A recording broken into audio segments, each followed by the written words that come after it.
لا إله إلا الله محمد رسول الله عليه صلاة الله وآله والأحبة.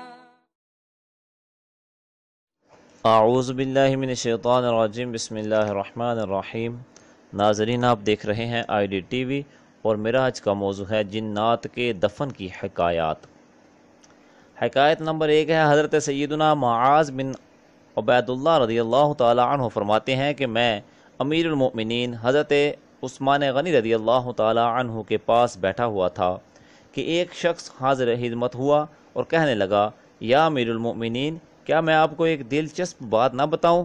حضرت سیدنا عثمان رضی اللہ تعالی عنہ کی طرف سے اجازت ملنے پر وہ گویا ہوا میں ایک وسیع بیابان میں تھا کہ ہوا کے 2 بگولے آئے جو آپس میں گتھم گتھا ہوئے اور پھر جدا ہو گئے۔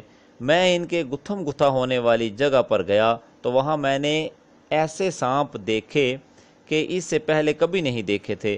اچانک مجھے ان سے کستوری کی خوشبو محسوس ہوئی تو میں ان سانپوں کو الٹ پلٹ کرنے لگا کہ اتنی پیاری اور پاکیزہ خوشبو کس سانپ سے آ رہی ہے۔ بالآخر معلوم ہوا کہ ایک چھوٹے سے پیلے سانپ سے آ رہی ہے جو مر چکا تھا۔ میں نے گمان کیا کہ یہ ان میں سے بہتر ہے، چنانچہ میں نے اسے پکڑا اور اپنے عمامہ میں لپیٹ کر دفن کر دیا۔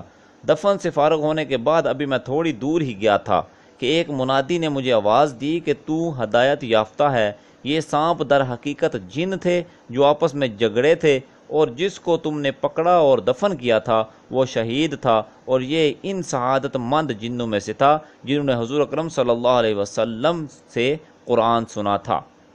اسی طرح ہے کہ حضرت سیدنا عمر بن عبد العزیز رحمۃ اللہ تعالی علیہ مکہ مکرمہ کی طرف جا رہے تھے۔ ایک چٹیل میدان میں انہیں ایک مرا ہوا سانپ نظر آیا۔ انہوں نے کہا کہ اس کو دفن کرنا مجھ پر لازم ہے، اور جنوں نے کہا، ہم تمہارے لیے کافی ہیں، ہم آپ کو اس سے منع کرتے ہیں، اللہ تعالیٰ آپ کی اصلاح فرمائے، اللہ تعالیٰ تمہاری بھلائی فرمائے، یعنی بہتر بدلہ دے۔ حضرت سیدنا عمر رضی اللہ تعالیٰ عنہ نے فرمایا، نہیں، ایسا نہیں ہو سکتا۔ پھر سانپ کو اٹھایا اور ایک گڑھا کھودا، پھر ایک کپڑے میں اسے لپیٹ کر دفن کر دیا۔ اچانک ایک عجیب سی آواز دینے والے نے آواز دی جو نظر نہیں آ رہا تھا، اے سرخ، تم پر اللہ کی رحمت ہے، میں گواہی دیتا ہوں کہ میں نے اللہ کے رسول اللہ صلی اللہ علیہ وسلم کو فرماتے سنا ہے، اے سرخ، تم ایک چٹیل میدان میں مرو گے اور تم کو میری امت کا بہترین آدمی دفن کرے گا۔ یہ سن کر حضرت عمر بن عبد العزیز رحمۃ اللہ علیہ نے اسے پوچھا، تم کون ہو؟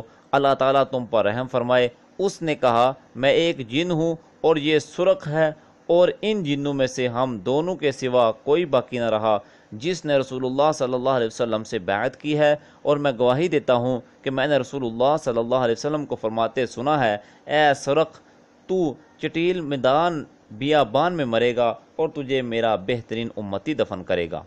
اللہ رب العزت جل جلالہ ہمیں حق سچ بیان کرنے اور اس کو سنا کر آگے پہنچانے کی توفیق عطا فرمائے۔ وآخر دعوانا الحمدللہ رب العالمین۔